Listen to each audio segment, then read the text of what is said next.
बिस्मिल्लाहिर्रहमानिर्रहीम। जनाब, जो पिछला लेक्चर हमने कंप्लीट किया था उसमें हमने कुछ एमसीक्यूज पढ़े थे, हम वहाँ से आज स्टार्ट कर रहे हैं आगे की तरफ। अब ये बात आपको पहले भी बता चुका हूँ कि एमसीक्यूज बहुत ही अहम एमसीक्यूज होंगे नेक्स्ट टाइम के लिए। यहाँ पे क्वेश्चन पहले पेपर्स में बीपीएससी कमीशन के एग्जाम किसी भी जगह पूछा गया है, उसमें मैं आपको वैसे भी इसकी डिटेल आपको मैं बता दूंगा। अच्छा, यहाँ पे वो पूछ रहे अलेक्जेंड्रिया एक क्या चीज है? सी पोर्ट है। क्या है? सी पोर्ट है। अलेक्जेंड्रिया सी पोर्ट किस मुल्क की है? सिर्फ मुल्क बताना है, यहाँ पे वो क्वेश्चन पूछ रहा है। अब मैं यहाँ पे आपको बता देता हूँ वो कौन सा मुल्क है। वो है इजिप्ट। कौन सा मुल्क है? Egypt. Alexandria is the sea port of Egypt. इस एमसीक्यू के पीछे कहानी है एक छोटी सी, 2-3 एमसीक्यू और पूछ सकता है। इस एमसीक्यू को समझना है। एक तो हो गया अलेक्जेंड्रिया सी पोर्ट, दूसरा है अलेक्जेंड्रिया सिटी। एक तो हो गया सी पोर्ट, दूसरा क्या है? सिटी। ये किसका है? तो वो भी इजिप्ट का है। अलेक्जेंड्रिया सिटी पूछ रहे किसका है? इजिप्ट का है। अलेक्जेंड्रिया सी पोर्ट किसका है? इजिप्ट का है। अच्छा, एक और चीज है, लाइट हाउस ऑफ अलेक्जेंड्रिया। ये वही क्वेश्चन मैं आपको बता रहा हूं कि लाइट हाउस ऑफ अलेक्जेंड्रिया किसका है? वो भी इजिप्ट का है। 3 एमसीक्यू आपको याद होने चाहिए कि अलेक्जेंडर की बात आ जाए। दुनिया में, मैं कहता रहता हूं, दुनिया में सिर्फ 3 अशखास गुजरे। दुनिया में सिर्फ 3 अशखास गुजरे हैं जिनके साथ द ग्रेट कलश लगता है। वो पूछ सकता है, ये भी एमसीक्यू हो सकता है। द ग्रेट, सिर्फ दुनिया में 3 लोग गुजरे हैं जिनके नाम के साथ लगा है। एक तो है अलेक्जेंडर द ग्रेट, आपको याद होना चाहिए तारीख के अंदर। Number 2 Ashoka the great. Ashoka the great इसके साथ लगा। Number 3 Akbar the great. Akbar the great. Akbar the great, Ashoka the great and Alexander the great. बता रहा था आपको कि द ग्रेट का लफ्ज सिर्फ 3 लोगों के साथ लगता है। एमसीक्यू में पूछ ले, एक अकबर द ग्रेट और दूसरा अशोका द ग्रेट, तीसरा Alexander the great. Alexander the great की अगर बात आ जाए, मैं आपको फिर बता रहा हूं, तो आपके माइंड में ये इजिप्ट कभी नहीं भूलना चाहिए। अलेक्जेंडर द ग्रेट जो था उसने एक लाइट हाउस बनवाया। वो क्या था, मैं थोड़ा सा आपको समझा देता हूँ। यहाँ पे था एक सी जिसका नाम था मेडिटेरियन सी। मेडिटेरियन सी के ऊपर था यूरोप। कौन सा मुल्क? ब्राजील था। यूरोप, यूरोप के नीचे मेडिटेरियन सी, मेडिटेरियन सी के नीचे अफ्रीका था। ये तो आपको पहले पढ़ा चुका हूं। अब मेडिटेरियन, वो जो अलेक्जेंडर द ग्रेट था वो यूरोप का था। यूनान आपको पढ़ा था ना, मैसिडोनिया एक शहर है, वहां का रहने वाला था। वो यहाँ से गुजरता था। अब इसके अंदर से मेडिटेरियन सी के अंदर से गुजरता था, तो उनको जाना पड़ता था मिस्र। कौन से मुल्क? मिस्र, इजिप्ट जाने के लिए। यहाँ पे बॉर्डर के ऊपर उन्होंने एक लाइट लगाई हुई थी। एक ऐसा मीनार खड़ा किया जिसके ऊपर एक रोशनी, पहले धुआं लगाया करते थे जमाने में, अब लाइट लगी हुई है बड़ी थी। वो यूरोप से नजर आता है। मेडिटेरियन सी के अंदर जब कश्तियां गुजारते थे वो देखते थे उस लाइट को कि हमें वहां जाना है, रास्ते का तयन करता था वो लाइट। तो इसीलिए वो जो लाइट है वो लाइट हाउस ऑफ अलेक्जेंड्रिया के नाम से अभी तक मशहूर है। वो मिस्र के अंदर पाया जाता है, मेडिटेरियन सी के किनारे के ऊपर है, मिस्र मुल्क को। अब दूसरी बात मैं आपको बता रहा हूं, एक सिटी, ये सिटी भी अलेक्जेंडर द ग्रेट ने बसाया था। मिस्र के अंदर एक शहर बनाया गया था, वो भी अलेक्जेंडर द ग्रेट। इसके बाद एक सी पोर्ट है, तो सी पोर्ट जहां पे वो आके रुकता था, ठहरता था, वो सी पोर्ट का नाम अलेक्जेंड्रिया सी पोर्ट रखा गया। ये 3-4 MCQ आपको पता होना चाहिए। अब बात आ गई 2 अशोका और अकबर की। अशोका द ग्रेट और अकबर, ये दोनों एशिया, ये दोनों ग्रेट्स कहाँ के? Ashoka the greats and Akbar the great, ये एशिया है भाई। ये भी इंडिया और ये भी बड़े सगीर और इंडिया यहाँ के दोनों। और ये एक मजहबी लीडर था अशोका जो था। अकबर भी खुद को मजहबी लीडर समझता था, इसने भी वो दीन इलाही वगैरह वगैरह ये चीजें सारी दी थी। नेक्स्ट जो भी MCQ इसके बारे में आएगा मैं आपको वो साथ बताता जाऊंगा। लेकिन ये चीज आपको क्लियर हो गई होगी कि अलेक्जेंड्रिया सी पोर्ट, अलेक्जेंड्रिया सिटी और Alexandria light house of Alexandria कहाँ पे मौजूद है? इजिप्ट के अंदर। कौन से मुल्क के अंदर है? मिस्र के अंदर मौजूद है। नेक्स्ट क्वेश्चन पे आ जाते हैं हम। अच्छा, नेक्स्ट क्वेश्चन है हमारे पास कैरिबियन स्टेट। मैंने आपको 2 कॉन्टिनेंट पढ़ाए थे, उनमें मैंने कैरिबियन स्टेट की बात की। असल में लफ्ज क्या है? ये जो कैरिबियन एक सी है, असल में कैरिबियन क्या है? एक सी है। उसके अंदर छोटे छोटे क्या हैं? जजीरे हैं, जिनको हम मुल्क कहते हैं। मिसाल दे रहा हूं सिर्फ आपको, इन मुमालिक्स को कैरिबियन कंट्रीज कहते हैं क्योंकि वो कैरिबियन सी के अंदर है। और कैरिबियन सी अटलांटिक ओशन के अंदर है। किसमें है? अटलांटिक ओशन के अंदर है। कौन सा सी है? कैरिबियन सी। ये आपको पता होना चाहिए। मैंने आपको पढ़ाया था नॉर्थ अमेरिका और नीचे पढ़ाया था साउथ अमेरिका। इनके दरमियान में छोटे छोटे जजीरे मैंने बताए थे, बाहमास, क्यूबा, बारबाडोस, ये छोटे छोटे जजीरे थे। ये सारे के सारे कैरिबियन कंट्रीज हैं, कैरिबियन सी के अंदर है। और कैरिबियन सी अटलांटिक ओशन के अंदर है, ये आपको पता होना चाहिए। यहाँ पे उसने 4 ममालिक के नाम लिए हैं।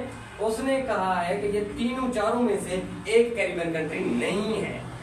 असल में MCQ जो पूछना चाह रहे हैं, एक नहीं है, बाकी कैरिबियन है। आपको कैरिबियन कंट्रीज याद होनी चाहिए, कैरिबियन का पता भी मुझे। कैरिबियन एक सी का नाम है, उसके अंदर जितने भी जजीरे हैं, ममालिक्स हैं छोटे छोटे, वो सारे के सारे जो अमेरिका में हमने काउंट किए थे 23 ममालिक्स में, नॉर्थ अमेरिका के 23 ममालिक्स में हमने काउंट किए थे, उनको कैरिबियन कंट्रीज कहते हैं। यहाँ पे उसने क्यूबा भी दिया है, बहामास भी दिया है, हैती भी दिया और पनामा भी दिया है। लेकिन पनामा कैरिबियन कंट्रीज नहीं है। पनामा इस्तांबुल, पनामा ने कनेक्ट किया हुआ है नॉर्थ और साउथ अमेरिका को। और ये जो छोटे छोटे बता रहा है, क्यूबा बता रहा है, बहामास बता रहा है और हैती बता रहा है, ये सारे के सारे क्या है? कैरिबियन। उसके बाद एक नेक्स्ट क्वेश्चन वो पूछ रहा है कि अल्लामा मोहम्मद इकबाल, ये बड़ा आसान क्वेश्चन है लेकिन कई बार आता है, इंपॉर्टेंट क्वेश्चन है कि अल्लामा मोहम्मद इकबाल ने अपने वो खुतबा इलाहाबाद किस डेट को दिया था? वो तो हर किसी को पता है कि 1930 के अंदर मोहम्मद इकबाल ने अपना खुतबा दिया था। लेकिन इस 1930 के अंदर गांधी साहब ने एक मूवमेंट चलाई थी जिसको हम कहते हैं कि सिविल डिसओबीडिएंट मूवमेंट, यानी कि सिविल नाफरमानी की एक तहरीक चलाई थी, वो भी 1930 में। ये 2 चीजें आपको याद होनी चाहिए। और तीसरी चीज मैं ऐड कर रहा हूँ कि 3 MCQ 1930 के हवाले से आपको याद रहे कि first goal base conference London के अंदर वो भी 1930 में हुआ था। ये 3 चीजें आपको याद होनी चाहिए, अल्लामा मोहम्मद इकबाल का खुतबा और गांधी साहब की सिविल मूवमेंट जो थी सिविल नाफरमानी की, कि उसने कहा था कि आपने अंग्रेजों की कोई बात नहीं मानी, ड्यूटी सरंजाम नहीं देनी, इनकार कर देना, सिविल नाफरमानी की बात की उसने। और उसके बाद एक चीज गोल मेज कॉन्फ्रेंस जो हुए थे लंदन के अंदर, फर्स्ट गोल मेज कॉन्फ्रेंस 1930 के अंदर हुई थी। ये 3 MCQ रिलेट करते हैं एक ही डेट को, इसीलिए बता रहा हूँ कि ये जो भी डेट एक सेम हो आप उसे सेम ही याद रखें। वो 3-4 चीजें सेम डेट को अच्छी तरह याद हो। अब 1930 के अंदर खुतबा इलाहाबाद, 1930 के अंदर गोलमेज कॉन्फ्रेंस और 1930 के अंदर गांधी जी की सिविल ओबीडियंस मूवमेंट। नेक्स्ट बात करते हैं अल-मुता, एक किताब है, क्या नाम है उसका? अल-मुता एक किताब है, एक बुक है, अल-मुता। अगर ये लेक्चर आपने गौर से सुना या MCQ सुने, कभी याद करने की जरूरत नहीं, याद हो जाता, सुनने से याद हो, अपनी सेंस सारे इस्तेमाल करो। कभी पढ़ भी लिया होगा आपने, भूल गया होगा, अब सेंस सुनने वाला इस्तेमाल कर। तो मूता, मूता, अब ये मीम जो है ना, ये बता रहा है मूता मालिक, मूता इमाम मालिक। इमाम मालिक की किताब का नाम क्या है? तो ये पूछना चाह रहा था कि अल मूता जो है ये किसकी तसनीफ है, ये किसने लिखी है? तो इमाम मालिक ने ये किताब। उसके बाद ALU एक कंप्यूटर का टर्म है, ये पूछ लेता है कभी कभी। अब इसी तरह CPU, CU, ये सारे के सारे क्या हैं कंप्यूटर के ये टर्म्स हैं, ये आपको याद होनी चाहिए। अरिथमेटिक लॉजिक यूनिट इसका एब्रीविएशन है, सेंट्रल प्रोसेसिंग यूनिट इसका है, और कंट्रोल यूनिट CU का। ये सिर्फ एब्रीविएशन पूछता है कि इसका एब्रीविएशन क्या है, उसका क्या है। अमेज़न रेन फॉरेस्ट, अब आपको क्वेश्चन आपका पढ़ा हुआ आ गया, अमेज़न रेन फॉरेस्ट। मैं आपको एक बात बताना चाह रहा हूँ कि जहाँ पे जंगल ज्यादा होगा तो बारिशें भी ज्यादा होंगी। जंगल दुनिया के सबसे बड़े जंगल कहाँ पे? तो आपको पता है कि वो तो अमेज़न का जंगल है, अमेज़न का जंगल ब्राजील मुल्क में शामिल है, तो रेनफॉल भी सबसे ज्यादा वहीं होगा। उसके बाद क्या है, अमेज़न रेनफॉल। अच्छा, रेनफॉल तो है, ये दुनिया में सबसे ज्यादा बारिशें होती है, जंगल सबसे बड़ा यहाँ पे है, तो वो कहाँ पे है?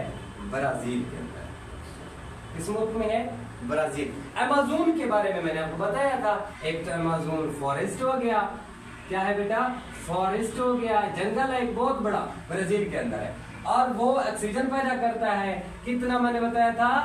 30%। पूछ सकते हैं 30%, ये पूछ सकते हैं। फॉरेस्ट बड़ा जंगल अमेज़न पूछ सकता है, किस मुल्क में है पूछ सकता है, सबसे ज्यादा बारिश वाला रेनफॉल जंगल ये भी पूछ सकता है। अब नेक्स्ट की हम बात करें तो अमेज़न मैंने एक बताया था आपको, रिवर है, ये मैंने कहा था कि लार्जेस्ट है। क्या है बेटा? Largest river in the world, पूरी दुनिया का बड़ा गहरा, बड़ा और गहरा दरिया है, तो ये ब्राजील में हो गया अमेज़न को। इसी तरह अमेज़न के ऊपर मैंने एक वेबसाइट बताई थी, वो भी MCQ कभी पूछ सकते हैं कि अमेज़न ई कॉमर्स क्या था बेटा? ई कॉमर्स वेबसाइट था, मैंने कहा क्या था? वेबसाइट मैंने बताया था, मैंने कहा ये भी एक अमेज़न के नाम से बनाया गया था। इसका फाउंडर मैंने आपको बताया कि याद रख लेना चाहिए, जेफ बीजोस। इसका नाम क्या था? Jeff Bezos. अब नेक्स्ट पे आ जाते हैं, रेन फॉरेस्ट की बात हो गई, तो जेफ बेजोस के बारे में आपको पता होना चाहिए कि वेबसाइट का ओनर है, बानी है, और रिवर भी यहाँ पे है, लार्जेस्ट रिवर है, 30% जो ऑक्सीजन में मिलता है जंगल वो भी यहाँ पे ब्राजील में है, और सबसे ज्यादा बारिशें वगैरह भी यहाँ पाई जाती हैं। तो ये आपको लाजिम आना चाहिए, आपको पता होना चाहिए। नेक्स्ट क्वेश्चन की बात करते हैं, तो हमारे पास यहाँ पे एक बात आ गया है कि आसान क्वेश्चन है कि अमेरिका ने, या वो पूछ सकता है कि USA ने एटम बम किस मुल्क के ऊपर गिराए थे? तो ये बड़ा आसान क्वेश्चन है। वैसे हर किसी को पता है कि जापान के ऊपर अटैक किया था उसने, अपना जापान के 2 शहर जिनका नाम हिरोशिमा और नागासाकी, 2 सिटी तबाह किए थे। एक 6 तारीख को बम गिराया गया था जिसका नाम था लिटिल बॉय, और दूसरा 9 तारीख को एक गिराया गया था, उसका नाम है फैट मैन। ये भी कभी कभी वो पूछ सकता है। अच्छा, उसके बाद एक चीज है, वो असल में ये पूछना चाह रहा है कि ये जो अमेरिकन फोर्सेस थे, अमेरिका की जो फोर्स थी अफगानिस्तान के अंदर कब दाखिल? इसके पीछे एक बात है, इसके पीछे एक स्टोरी है, एक मैं आपको वो थोड़ी सी क्लियर करा देता हूँ।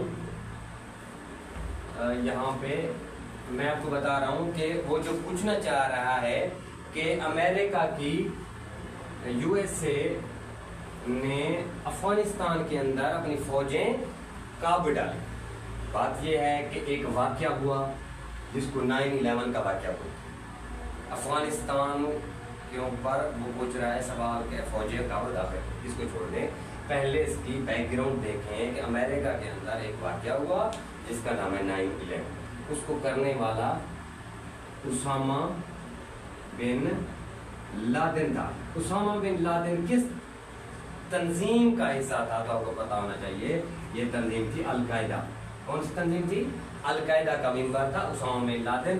वो उसके ऊपर कहते हैं उसने 2-3 जहाज क्यारे अगवा किए अमेरिका के, और फिर जाके अमेरिका में उसकी वर्ल्ड ट्रेड, क्या चीज थी, वर्ल्ड ट्रेड सेंटर जो था उसमें जहाज जाके अटैक किया था। अच्छा, अटैक करने के बाद मामला हो गया जो भी हुआ, फिर उसके बाद अमेरिका ने एक फार्मूला बनाया या एक ऐलान किया कि are you against of USA, are you favour of USA, कि आप अमेरिका के साथ हैं या अमेरिका के खिलाफ। दुनिया को उसने पैगाम किया, जो मेरे साथ होगा मैं उसके साथ रहूंगा और मैं उसके साथ जंग नहीं करूंगा। जो मेरे साथ होगा वो दहशतगर्दी के खिलाफ मेरा साथ देगा, जो मेरे साथ नहीं देगा वो भी मेरा दुश्मन होगा, उसे मैं दहशत कर देगा। तो इसीलिए पाकिस्तान ने भी उनका साथ दिया था। तो क्यों साथ दिया था? क्योंकि वो 9/11 2001 का वाक़या है। तो 2001 में वो अटैक करना चाह रहा था, किसके ऊपर? अलकायदा के ऊपर। तो अलकायदा का उसामा बिन लादेन बैठा था। तो आपको पता होना चाहिए कि यूएसए ने अफगानिस्तान के अंदर अपनी फौजें कब दाखिल की थी? 2001। तो ये चीजें रिलेटेड करती हैं। 2001 में जिस तरह उसके ऊपर अटैक हुआ, तो अटैक होने के बाद उसने अफगानिस्तान में फौजें दाखिल कर दी। क्यों दाखिल की? क्योंकि अलकायदा के बंदे ने उसके ऊपर अटैक किया था। नेक्स्ट क्वेश्चन पे आ जाते हैं।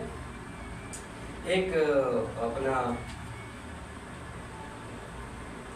ऑर्गेनाइजेशन है, एक तंजीम जिसका नाम है amnesty international. Amnesty international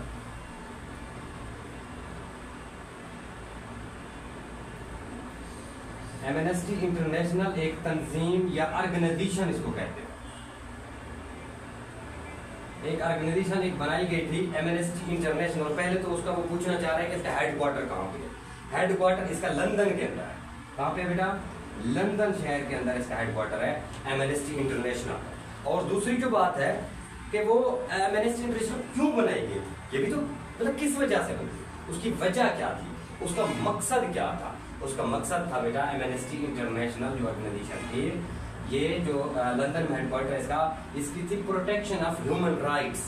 protection of human rights, मैं फिर बता देता हूँ, प्रोटेक्शन ऑफ ह्यूमन राइट्स। तो ये क्या करती थी? हिफाजत करती थी किस चीज की? इंसानी हकूक। तो ये जो है ना लंदन के अंदर इसका हेडक्वार्टर बनाया गया था। एक तंजीम ऑर्गेनाइजेशन तैयार की गई थी प्रोटेक्शन ऑफ ह्यूमन राइट्स के हवाले से, जिसका नाम है एमनेस्टी इंटरनेशनल। तो एमनेस्टी इंटरनेशनल जो है ये इंसानी हकूक का ख्याल रखती है। अब जिस तरह मर्डर वगैरह होते हैं या जिस तरह किसी लोगों को इशू होता है, तो वो एमनेस्टी इंटरनेशनल स्कीम या ऑर्गेनाइजेशन को भी एप्लीकेशन देते हैं जाके कि इसके ऊपर बात की जाए हमारे। तो यहाँ पे एक औरत थी, एक खातून थी, एंजल अपना उसका नाम था अंजीला मार्केल।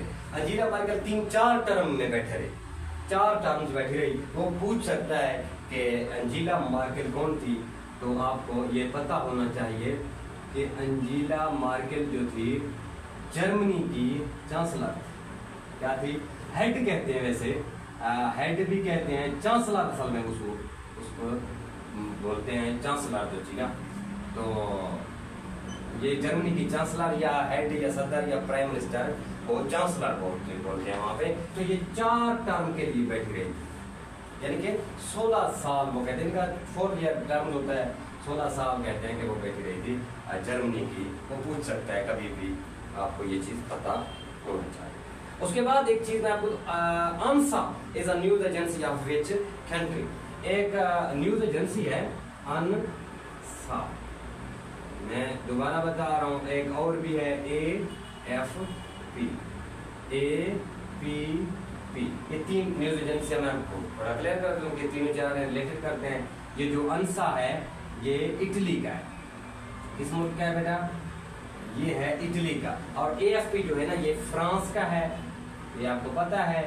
तो ये जो हमारे प्यारा पाकिस्तान AP, तो ये आपको पता होने चाहिए। अब लेकिन ये एक तो क्वेश्चन पूछ सकता है कि आंसर किस मुल्क की न्यूज़ एजेंसी है, AFP किसकी है, लेकिन वो एक और सवाल ही पूछता है, the oldest news agency in the world. Oldest क्या पूछता है, oldest news agency in the world. Oldest news agency in the world is France. ये एमसीक्यूज भी आपका क्लियर हो गया कि ओल्डेस्ट न्यूज़ एजेंसी किस मुल्क की है। तो ये आपको पता होना चाहिए कि ये फ्रांस की ओल्डेस्ट न्यूज़ एजेंसी है। तो नेक्स्ट क्वेश्चन पे आते हैं हम। अंतारा, वैसे 3 मैंने आपको बता दिए थे। अंतारा एक न्यूज़ एजेंसी है। अंतारा, अंतारा ये न्यूज़ एजेंसी किसकी है, इंडोनेशिया। किसकी है बेटा, Indonesia. Antara is the news agency of Indonesia. तो उसके बाद हम आ जाते हैं, अच्छा एक मुल्क है तुर्की। आपको ये बात जहन में आ जाना चाहिए कि अगर वो पूछ ले कभी एमसीक्यूज में कि तुर्की वाले किस कौन सी लैंग्वेज बोलते हैं, तो आपके दिमाग में ये ना आ जाए कि अरबी बोलते हैं, तो वो तुर्किश ज़बान बोलते। सऊदी अरेबिया, दुबई और उसके बाद यमन या ये सारे अरबी बोलते हैं। तो आपको ये पता होना चाहिए। और ईरान के बारे में आपको पता होना चाहिए कि पर्शियन बोलते हैं, फारसी ज़बान बोलते हैं, अरबी नहीं बोलते। या तो अरब ममालिक तो हैं लेकिन अरबी नहीं बोलते। वो तुर्किश बोलते हैं, वो अरबी जो है ना नहीं बोलते, वो पर्शियन बोलते हैं, फारसी। उसके बाद हम आ जाते हैं एटीएम। एटीएम एक कार्ड होता है, एटीएम एक मशीन होती है जिसमें हम कार्ड वगैरह देके ना उसका वो कभी कभार एब्रीविएशन भी पूछते हैं, ऑटोमेटिक टेलर मशीन। ये भी आप आसान है लेकिन आपको पता होना चाहिए। नेक्स्ट पे आ जाते हैं हम। ऑस्ट्रेलिया जो है ना मुल्क है एक, वो कह रहा है कि किस कॉन्टिनेंट के अंदर।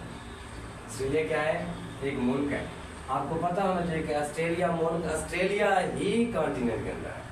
लेकिन मैं आपको बता देता हूँ यहाँ पे, ऑस्ट्रेलिया एक तो है मुल्क, दूसरा है क्या, ऑस्ट्रेलिया हमारे पास कॉन्टिनेंट। अच्छा, ऑस्ट्रेलिया कॉन्टिनेंट को असल में क्या कहते हैं, ओशिनिया। असल में बात ये है, कॉन्टिनेंट ओशिनिया या ऑस्ट्रेलिया मुल्क है ऑस्ट्रेलिया। अब इस ऑस्ट्रेलिया की आपको बात पता होना चाहिए कि ऑस्ट्रेलिया की 7 क्या है अपना रियासतें हैं। जिस तरह अमेरिका की रियासतें हैं, इसी तरह इसकी 7 रियासतें हैं। और मतलब एक रियासत है उसकी, वो जिसे हम जजीरा कहते हैं, बाकी जो है ना वो 6 जुड़े हुए हैं एक दूसरे के साथ। ये भी आपको पता होना चाहिए। तो नेक्स्ट पे आ जाते हैं। बाबा फरीद गंज शक्कर जो थे, बाबा फरीद पूछ सकता है, कभी भी पूछ ले, बाबा फरीद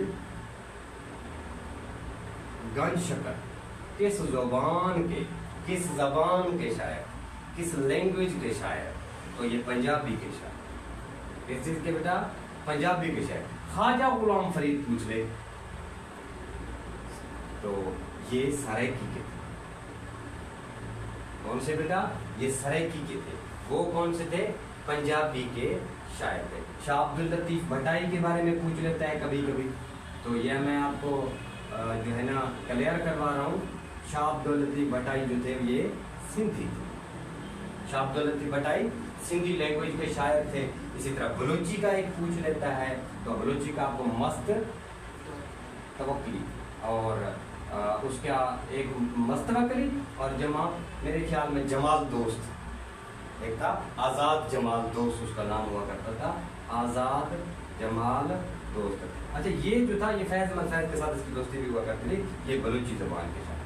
तो ये हो गया। और पश्तो का आपको पता है, खुशहाल खान खट्टक बड़ा मशहूर, खुशहाल खान खट्टक जो था ये पश्तो का, ये पश्तो का शायर खुशहाल खान खट्टक, पंजाबी का मशहूर मारूफ बाबा फरीद, ख्वाजा गुलाम फरीद सराइकी के, और शाह अब्दुल लतीफ भट्टाई सिंधी के, मस्तवकली और जमाल दोस्त बलोची के अजीम शायर। देखिए आपको 3 हैं, ये आपको पता मुझे, मतलब ये पूछ भी सकता है। पहले उसने कई इम्तिहानात में कई बार पूछा भी है।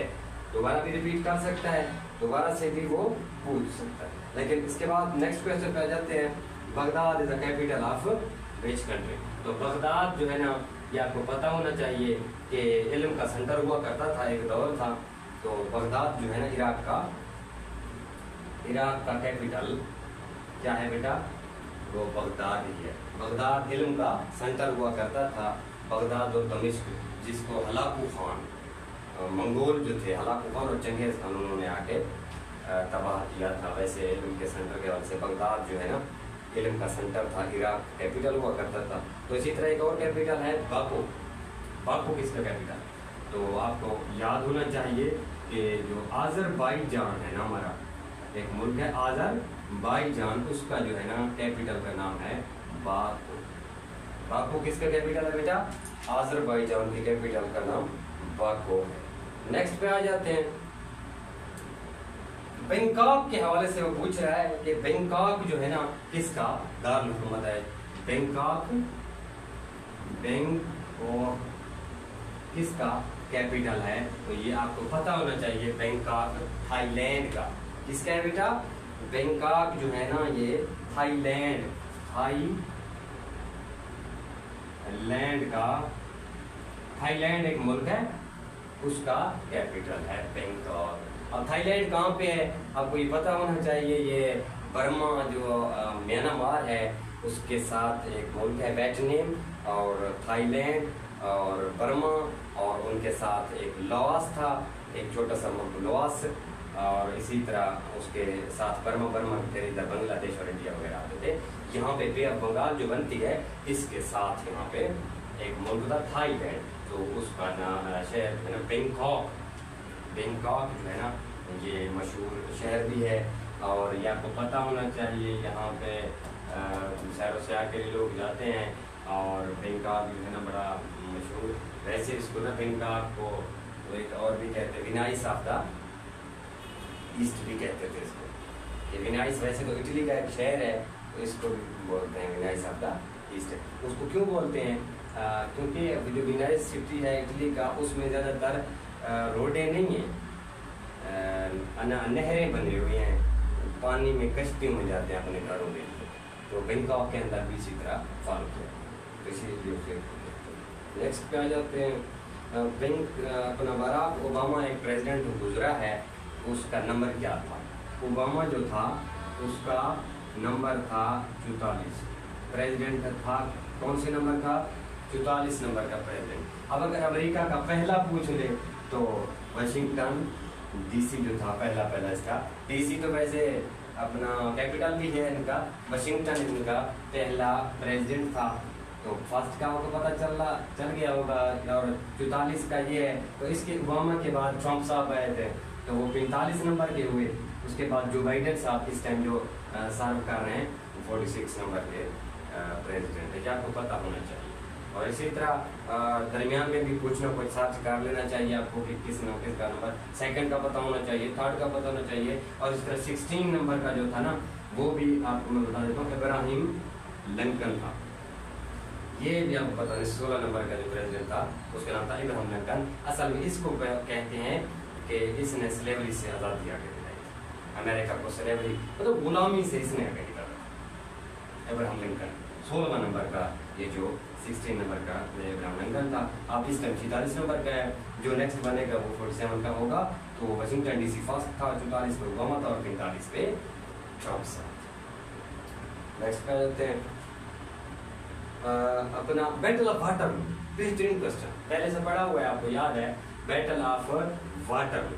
पहले तो आपको एक बात ध्यान में होना चाहिए कि वाटरलू जो होता है, ये वाटरलू असल में एक मकाम है, एक जगह का नाम है। वाटरलू क्या है आपके ध्यान में खटक रहा हो, वाटरलू क्या है, नई चीज आ गई। मैं आपको दोबारा बता रहा हूँ कि जो वाटरलू है उसका मतलब है ये एक जगह का नाम है। इस चीज का बेटा जगह का नाम है। ये जगह कहाँ पे है? ये एक मुल्क है बेल्जियम। क्या है बेटा? बेल्जियम एक मुल्क है, उसके अंदर एक जगह है जिसका नाम है वाटरलू। वहां पे एक जंग छिड़ गई, वहां पे दो मतलब पावर्स आपस में लड़े, उस जंग का नाम बन गया वाटरलू। उस जंग को क्या कहते हैं बेटा? वाटरलू। तो आपको पता होना चाहिए कि बैटल ऑफ वाटरलू जो है, बैटल ऑफ वाटरलू ये कहाँ पे हुआ था? बेल्जियम के अंदर हुआ था, ये आपको पता होना चाहिए। अच्छा, इसमें कौन हार गया वो पूछना यही चाह रहा है। इसमें मैंने आपको एक नाम बताया था, नेपोलियन बोनापार्ट। तो वाटरलू की जंग में नेपोलियन बोनापार्ट जो था, असल में वो पूछना चाहते कौन, हाँ जीता कौन था, हारना का नहीं, जो जिसको भी हराया था, लेकिन नेपोलियन जीत गया था। वाटरलू की जंग में कौन जीत गया था? नेपोलियन बेटा, नेपोलियन बोनापार्ट जो टीपू सुल्तान का दोस्त था, बताया था मैंने आपको, वो जीत गया था इस जंग। वाटरलू की जंग में जीत गया था नेपोलियन बोनापार्ट, ये आपको पता होना चाहिए। उसके बाद बीसीसी क्या है? तो बीसीसी एक कंप्यूटर का ब्लाइंड कार्बन कॉपी जो होता है, ये मतलब कंप्यूटर के हवाले से या ब्लाइंड्स के हवाले से जो कार्बन कॉपी इस्तेमाल की जाती है, उसको बीसीसी भी बोलते हैं, ब्लाइंड कार्बन कॉपी। अच्छा, उसके बाद एक और चीज, मैंने आपको एक मुल्क पढ़ाया था एशिया के अंदर, इंडोनेशिया। इंडोनेशिया के मैंने आपको बताया था दुनिया का मतलब कहते हैं कि दुनिया का सबसे बड़ा आर्चिपेलागो इंडोनेशिया को बोलते हैं। आर्चिपेलागो किसको बोलते हैं ये भी आपको बता देता हूँ, आर्चिपेलागो। अच्छा बेटा, आर्चिपेलागो जो होता है ना, ये होता है जजीरों का गुच्छा। क्या बेटा? बहुत सारे जजीरे मिल जाएं आपस में तो उसको कहते हैं आर्चिपेलागो। दुनिया का सबसे बड़ा आर्चिपेलागो इंडोनेशिया है बेटा, ये एमसीक्यूज बता रहा हूं। दुनिया का सबसे बड़ा आर्चिपेलागो इंडोनेशिया है। क्यों? क्योंकि इंडोनेशिया के अंदर कितने जजीरे हैं? 17,000 जजीरे हैं। काउंट किया जाता है कि इंडोनेशिया के अंदर कितना जजीरे हैं बेटा? 17,000। अगर एमसीक्यू में 17,000 का ऑप्शन ना हो, 18,000 कर दिया जाए तो आप वो भी लिख सकते, इतने भी मिनिमम और मैक्सिमम।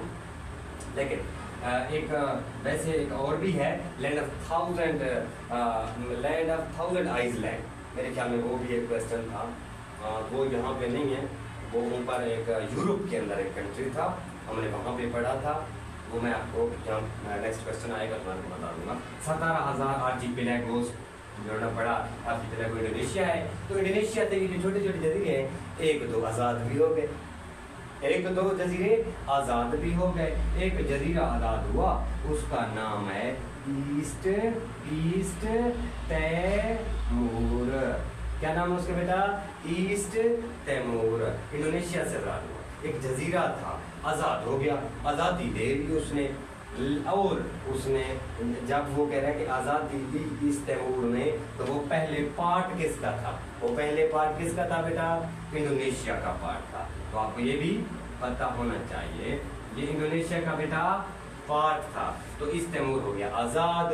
अब इस तैमूर ने जाना है यूएनओ में। तो यूएनओ में जब इसने जाके अपना वोट कास्ट किया, यूएनओ में शमूलियत अख्तियार की, तो मेरे ख्याल में ये 1993 की बात, 1993 की बात है कि 1993 के अंदर इसने जाके यूएनओ में अपना मेंबरशिप लिया। तो एक और चीज़ इसके बारे में पूछ लेता है कि ये किस नंबर का, कौन से नंबर पे इसने जाके ना वो लिया था। तो आपको ये भी पता होना चाहिए, शायद मुझे याद नहीं आ रहा, 192 था, मेरे ख्याल में दोबारा चेक कर लेना चाहिए कि कौन से नंबर पे इसने जाके अपनी रिप्रेजेंटेटिव ली। 93 में उसने ये ऐड हुआ। लेकिन ये आपको पता नहीं कि इस तैमूर पहले उसका पार्ट था। लेकिन एक चीज़ और बता दो, इस तैमूर की तरह इस तरह एक इंडोनेशिया का एक और जजीरा है जिसका नाम है जावा। क्या नाम है उसका बेटा? जावा। अब मैं आपको एक बात बताऊं, जावा जो है इसमें वो जो क्या कहते हैं उनको, हेरिटेज, जो खंडरात वगैरह होते हैं, जो पुराने बंदों की खोपड़ियाँ, सार वगैरह, ये सब वो कहते हैं कि दुनिया का सबसे ओल्डेस्ट जो इंसान या खोपड़ियाँ या इंसान की बॉडीज वो जो मिले हैं, वो कहाँ मिले हैं? जावा। तो जावा किसका पार्ट है? इंडोनेशिया। ये भी आपको पता है। एमसीक्यूज है, ये पूछा है उसने कि दुनिया का सबसे ओल्डेस्ट वो जो पाए गए थे heritage wild old heritage site, वो कहाँ पे है? जावा के अंदर है, जावा इंडोनेशिया का पार्ट। ये भी आपको पता होना चाहिए। नेक्स्ट पे आ जाते हैं। नेक्स्ट इस्तांबुल का भी आपको ये भी पता होना चाहिए कि इस्तांबुल पहले इंडोनेशिया का पार्ट था, अब इंडोनेशिया से वो आजाद हो गया। इसी तरह जिस तरह इंडोनेशिया से ब्रुनाई दारुल इस्लाम आजाद हो गया, बहुत सारे जजीरे हैं जो आज़ादी लेते जा रहे हैं और अलहदा होते जा रहे हैं, तो ये कोई इशू नहीं है। बेल्ट रोड इनिशिएटिव BRI, आपको ये पता होना चाहिए BRI का मतलब मुखफ़फ़ है belt road initiative. Belt road initiative को किसने जारी किया? पहले तो आपको ये पता है एक्सी जिनपिंग, चाइना का जो प्रेसिडेंट बैठा है ना एक्सी जिनपिंग, ये जो था ना बंदा, ये बहुत अक्लमंद बंदा है। ये कहता है कि रोड होने चाहिए, इतनी ज्यादा रोड होने चाहिए कि पूरा एशिया ऐसे बिजनेस करे, पूरे एशिया में रोडों का जाल बिछा देना है मैंने। ये बंदा कहता है कि BRI बेल्ट रोड इनिशिएटिव, इसको वन बेल्ट वन रोड भी आप कह सकते हो, इसको CPEC का नाम भी आप दे सकते हो, इसको जो नाम भी दो। असल में ये बेल्ट रोड इनिशिएटिव 2013 के अंदर इसने लॉन्च किया मतलब साइन किए, सिग्नेचर किए इसके ऊपर एक्सी जिनपिंग ने, जो चाइना का प्रेसिडेंट है। उसने कहा कि मैं रोडों का जाल बिछा दूंगा, वो पाकिस्तान हो, वो इंडिया हो, वो मेरा अपना मुल्क हो, पूरा एशिया इस तरह जुड़ जाएगा। तो ये आपको पता होना चाहिए 2013 में लॉन्च हुआ, लेकिन उसका जो हमें पार्ट मिला, उसका जो हिस्सा हमें दिया गया, वो भी आपको पता है वो 2015 में CPEC दिया गया था हमें। वैसे 13 में लॉन्च तो हो गया, लेकिन इसकी शुरुआत कब हुई थी बेटा? 2015 में हुई थी। किसकी बता रहा हूँ? CPEC की बता रहा हूँ। तो ये कंप्लीट कब होगा बेटा? ये 30 के अंदर जाके कंप्लीट। CPEC कब कंप्लीट होगा? 30 के अंदर। ये भी किस चीज का पार्ट है?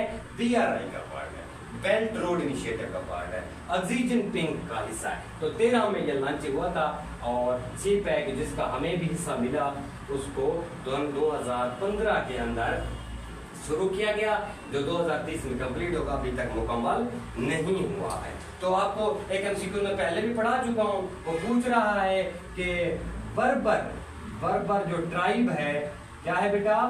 बर्बर ट्राइब कहाँ पाया जाता है? आगे है MCQ, पहले मैं पढ़ा चुका हूँ। तो बर्बर ट्राइब आपको पता है नॉर्थ अफ्रीका। अफ्रीका तो एक बड़े आजम है, पूरे अफ्रीका के जो नॉर्थ वाला साइड था, मेडिटेरियन सी पार्ट वाला साइड था, वहां पे एक खानदान रहता है जिसको बर्बर ट्राइब। तो आपको पता होना चाहिए कि बर्बर खानदान कहाँ पे रहते हैं? बड़े आजम अफ्रीका के अंदर रहते हैं और अफ्रीका बड़े आजम की नॉर्थ वाली साइड पे रहते हैं। नॉर्थ वाले ममालिक में बर्बर ट्राइब रहते हैं। इसका एक मशहूर शख्सियत मैंने आपको बताया था, जिसका नाम था तारिक बिन ज़ियाद, जिसने स्पेन जाकर फतह किया था। तो वो बर्बर ट्राइब से ताल्लुक रखता था, तो वहाँ का साउथ नॉर्थ अफ्रीका का रहने वाला था बर्बर ट्राइब। इसी तरह ससनेट ट्राइब से एक रहता है, ससनेट। अच्छा, ये जो है ये ट्राइब ईरान के अंदर रहते हैं। ससनेट ट्राइब कहाँ पे रहते हैं बेटा? ये ईरान के अंदर रहते हैं। ताजिक कहाँ पे रहते हैं? ताजिकिस्तान के अंदर रहते हैं। इसी तरह और भी ट्राइब्स हैं जो नेक्स्ट MCQ आएगा, मैं वो आपको बता दूंगा, तो ये आपको पता नहीं। अब इसी तरह मीर जो है, ये मीर जो है ये सारे के सारे बलूचिस्तान में रहते हैं। तो वहाँ पे मशहूर है मीर से मीरानी डैम है, और इसी तरह और भी चीजें हैं। तो ये आपको मतलब चीजें जो है ना ये रिलेट करते हैं। बर्बर ट्राइब है नॉर्थ अफ्रीका में, ससनेट ट्राइब्स जो हैं ये उधर ईरान के अंदर पाए जाते हैं। नेक्स्ट क्वेश्चन पे आ जाते हैं हम। ये इम्पोर्टेंट MCQ हैं, आपको शायद इसका उस टाइम जाके अंदाजा होगा जब आप पेपर में जाके बैठोगे। पेपर में जब ये आए हुए होंगे, इंशाल्लाह आपको आते होंगे उधर। तो उसके बाद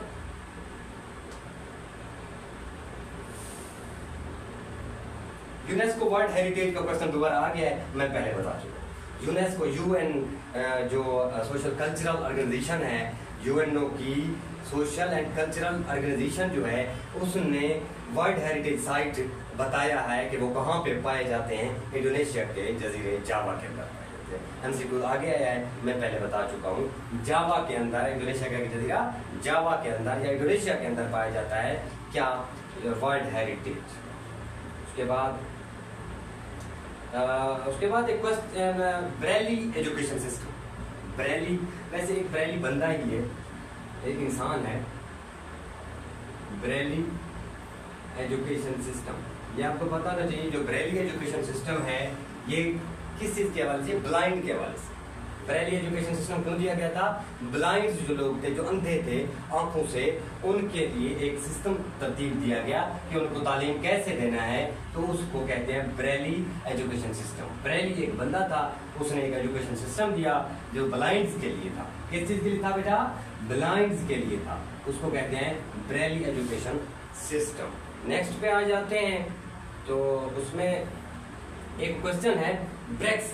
ब्रेक्स जो है ना,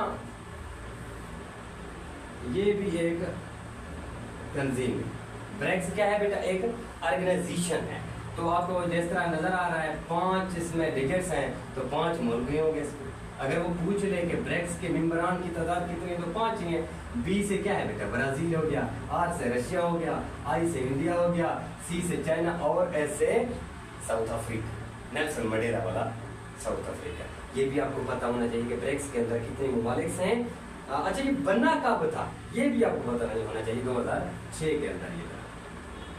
ठीक है बेटा, अब मैं दोबारा लिख देता हूँ। ब्राजील हो गया बेटा, रशिया हो गया बेटा, आई से इंडिया हो गया बेटा, और सी से चीन हो गया या चाइना हो गया, एस से साउथ अफ्रीका बेटा। क्या है, साउथ अफ्रीका, अफ्रीका का नीचे वाला मुल्क नेल्सन मंडेला। ये 5 ममालिक शामिल है किस चीज में, ब्रेक्स के अंदर। ब्रेक्स के अंदर कब बनी, 2006 के अंदर बनी थी, ये भी आपको पता होना चाहिए। अच्छा, बर्मा ने कब आजादी दी, तो आपको ये भी पता होना चाहिए कि बर्मा जो है ना, जो जिसका आजकल नाम म्यांमार है, तो ये किसका कब्जा था। तो आपको मैं फिर बता दूं कि ये एशिया का पार्ट था और बरसगीर का हिस्सा था। जिस तरह बांग्लादेश था, इसी तरह बर्मा भी इसका हिस्सा था। अंग्रेजों का कब्जा था वहां पर भी। बरसगीर, पाक व हिंद और बांग्लादेश और बर्मा और म्यांमार, ये सारे इनके कब्जे में थे। तो आपको ये चीज अंदाजा हो गया होगा कि जिस वक्त बहादुर जफर को गिरफ्तार किया गया था, तो उन्हें कहाँ रखा गया था, बर्मा के अंदर रखा गया था, रंगून में। बर्मा कैपिटल पहले रंगून हुआ करता था, तो उसके अंदर रखा गया था। तो इसीलिए मैं आपको बता रहा हूँ कि बर्मा किसका पार्ट था, बर्मा पार्ट था बरसगीर का, एशिया का। हमारा यानी कि इधर का पार्ट था, अंग्रेजों का ही हिस्सा था। तो ये आजादी उसको मिली 1 साल बाद, हमसे 1 साल बाद। तो आपको ये भी पता होना चाहिए। तो हमें 47 में मिली, 47 में मिली, 47 में, तो 48 के अंदर 1 जनवरी 1948 को बर्मा आजाद हुआ। बर्मा का आजाद हुआ अंग्रेजों से 1 जनवरी 1948 के अंदर बर्मा आजाद हो गया था। उसके बाद हम देख लेते हैं कैपिटल ऑफ अल्बानिया। अल्बानिया जो है उसका कैपिटल जो है वो तैराना है, ये भी आपको पता होना चाहिए। अल्बानिया, अल्बानिया का कैपिटल क्या है बेटा, तैराना। तैराना, ये आपको याद हो गया होगा, अल्बानिया का कैपिटल तैराना। अल्बानिया का कैपिटल क्या है बेटा, तैराना। तो कैपिटल ऑफ बेल्जियम, बेल्जियम का कैपिटल भी आप लोग याद रखना, यूरोप का एक मुल्क है जिसका नाम है बेल्जियम। बेल्जियम का है ब्रसेल्स, ये आपको पता होना चाहिए, ब्रसेल्स। ब्रसेल्स जो है बेल्जियम का कैपिटल है, बेल्जियम का कैपिटल ब्रसेल्स है। लेबनान का जो कैपिटल है वो बेरूत है। लेबनान का कैपिटल क्या है बेटा, लेबनान का है बेरूत। अच्छा, बेरूत जो है ना, ये आपको ये पता होना, बेरूत सी पोर्ट भी है उसका, बेरूत कैपिटल भी है लेबनान का। और लीबिया का कैपिटल भी आपको पता होना चाहिए, लीबिया का। लीबिया एक मुल्क है, अफ्रीका का मुल्क है लीबिया, उसका जो कैपिटल है ना वो है ट्राइपोली। ट्राइपोली, ट्राइपोली जो है लीबिया का कैपिटल, ट्राइपोली उसका कैपिटल।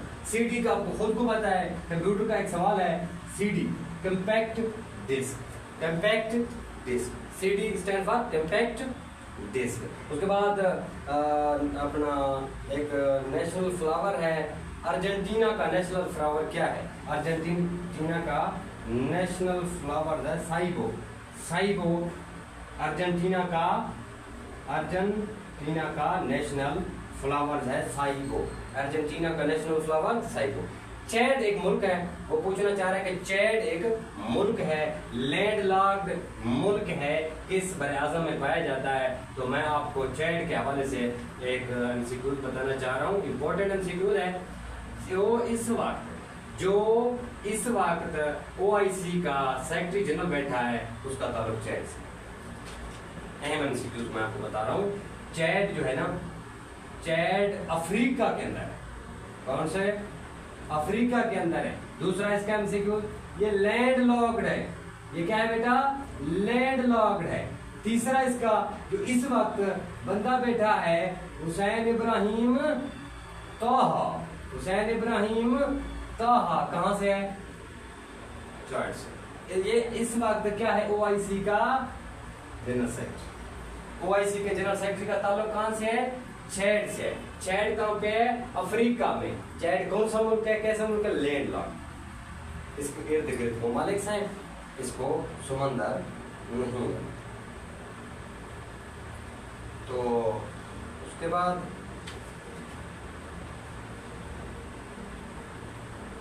चाइना के बारे में पूछ रहा है। चाइना ने वीटो कब ज्वाइन किया? वर्ल्ड ट्रेड ऑर्गेनाइजेशन, चाइना ने वीटो को कब ज्वाइन किया? वर्ल्ड ट्रेड ऑर्गेनाइजेशन को चाइना ने 2001 के अंदर ज्वाइन किया। 2001 के अंदर चाइना ने इसको ज्वाइन किया। नेक्स्ट क्वेश्चन पे आ जाते हैं। CIA is a secret agency. CIA जो है एक सीक्रेट एजेंसी है। ये किसकी है बेटा? USA। CIA किसकी सीक्रेट एजेंसी है? USA, अमेरिका की एक सीक्रेट एजेंसी। जिस तरह हमारी ISI है, IB है, MI है, FI, मतलब ये एजेंसियां हैं, नेक्टा है। तो इसी तरह CIA USA की एक सीक्रेट एजेंसी है। उसके बाद CNG का मतलब मुखफ़फ़ क्या है, एब्रीविएशन क्या है? CNG कहते हैं कंप्रेस्ड नेचुरल गैस को, कंप्रेस्ड नेचुरल गैस को, कंप्रेस्ड नेचुरल गैस। अच्छा, उसके बाद हम आ जाते हैं एक स्ट्रीट, मैंने आपको बताया था। स्ट्रीट कहते हैं पानी के अंदर, पानी के अंदर बेटा क्या हो? एक रास्ता हो जिसका नाम एक पूछ रहा है कुक स्ट्रीट। कुक स्ट्रीट कहाँ पे है? तो मैंने आपको बताया था इस तरह दो मुल्क थे, इस तरह खड़े थे, उनके अंदर एक स्ट्रेट बन रहा था, इसका नाम था कुक स्ट्रेट। ये दोनों मुल्क मैंने कहा था न्यूजीलैंड, ये मैंने बताया था, ये भी न्यूजीलैंड है, ये नॉर्थ न्यूजीलैंड है और ये साउथ न्यूजीलैंड। ये साउथ और नॉर्थ न्यूजीलैंड के दरमियान जो रास्ता पानी में बनता है उसका नाम है कुक स्ट्रीट। नॉर्थ और साउथ न्यूजीलैंड के दरमियान में जो रास्ता बनता है उसका नाम है कुक स्ट्रीट। अच्छा बेटा, CPU का स्टैंड फॉर मैंने बता दिया था। और उसके बाद क्रेमियन पेनिनसुला की बात कर रहा है। क्रेमियन पेनिनसुला ये अहम क्वेश्चन है, ये आ सकता है क्योंकि ये अभी करंटली चल रहा है। क्रेमियन पेनिनसुला एक पेनिनसुला है जिसके ऊपर दो मुल्क लड़ रहे हैं। क्या कर रहे हैं बेटा? क्रेमियन पेनिनसुला।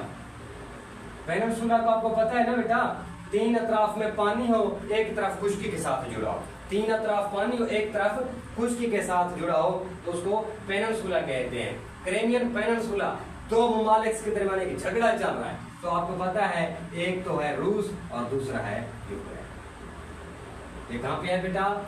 क्रेमियन पेनिनसुला, रूस और यूक्रेन का झगड़ा चल रहा है। इसके ऊपर एक पेनिनसुला है जिसके ऊपर ये दो ममालिक आपस में लड़ रहे हैं। करेंसी ऑफ डेनमार्क आपको पता होना चाहिए कि डेनमार्क की जो करेंसी डेनमार्क की उसका है krone, CRONE, krone. Crown crown crown जो है ना डेनमार्क क्या है बेटा? करेंसी है। करेंसी ऑफ साउथ कोरिया और नॉर्थ कोरिया, ये आपको मैं बता रहा हूँ, नॉर्थ कोरिया हो और साउथ कोरिया हो, इन दोनों की जो करेंसी है वो है वोन। वोन, नॉर्थ कोरिया और साउथ कोरिया की करेंसी बेटा वोन। उसके बाद हम आ जाते हैं यूक्रेन की। उसके बाद यूक्रेन को छोड़ दें, एक साइक्लोन बन रहा है, वो कह रहे हैं कि एक साइक्लोन है, उसका नाम है मोचा। क्या नाम है बेटा? मोचा। क्या है बेटा? साइक्लोन है। साइक्लोन किसको कहते हैं? इस तरह मैंने कल भी बताया था, या तो साइक्लोन हवा से बनता है, वाइंड तूफान इस तरह गर्दिश कर रहा होता है, एक ही सेंटर में घूम रहा होता है, या पानी से बनता है। जो पानी वाला साइक्लोन है उसका नाम है मोचा। मोचा एक साइक्लोन है, वो एक जगह पे बनता है। वो कहाँ पे बनता है बेटा? बे ऑफ बंगाल के अंदर बनता है। बे ऑफ बंगाल के अंदर बनता है। वो कह रहा है कि इसने किस ममालिक, दो ममालिक को डैमेज किया है, एक तरफ बांग्लादेश को, एक तरफ बर्मा। या आपको पता होना चाहिए, एक तरफ क्या है बेटा? बर्मा और दूसरी तरफ बांग्लादेश। इस साइक्लोन ने, जिसका नाम है मोचा, ये कहाँ पे है? बे ऑफ बंगाल के अंदर बनता है। इसने डैमेज किया है किन दो ममालिक को? बर्मा और बांग्लादेश को। बर्मा और बांग्लादेश को इसने डैमेज किया है। तो सिविल ओबीडियंस मैं पहले बता चुका हूँ, गांधी साहब ने एक तहरीक चलाई थी, एक मूवमेंट चलाई थी 1930 के अंदर, खुतबा इलाहाबाद के, वो भी 1930 में था। यहाँ पे मैंने आपको ये बता दिया। अच्छा, उसके बाद नेक्स्ट पे आ जाते हैं हम। नेक्स्ट पे आ जाते हैं दीन हनीफ। ये बड़ा बेहतरीन question. Deen Hanif is the old name of, दीन हनीफ पुराना नाम है किस मजहब का? पुराना नाम है दीन हनीफ। मैं दोबारा बता रहा हूं, दीन हनीफ। दीन हनीफ जो है ये पुराना नाम है। क्या है? पुराना नाम है। किस मजहब का है बेटा? इस्लाम। ये बड़े इंपॉर्टेंट बात। इस्लाम का पुराना नाम क्या है? दीन हनीफ। दीन हनीफ। एक क्वेश्चन बता के मैं आपको, हम अपना लेक्चर एंड करते हैं कल के दिन। Deepest lake in the world, ये रशिया के अंदर पाया जाता है। और इसका जो रूस ममालिक से मैंने आपको बताया था, लेक बाइकर। क्या नाम है बेटा?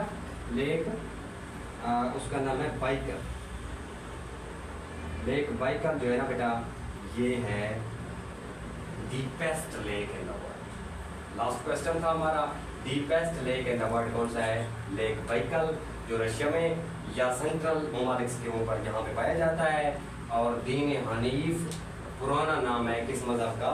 इस्लाम का पुराना नाम है दीन हनीफ। और हमारा डीपेस्ट लेक जो है पूरी दुनिया में वो लेक बाइकल है। अगर डीपेस्ट पॉइंट की बात पूछ ले जमीन के ऊपर, तो डीपेस्ट पॉइंट जो है वो डेड सी है।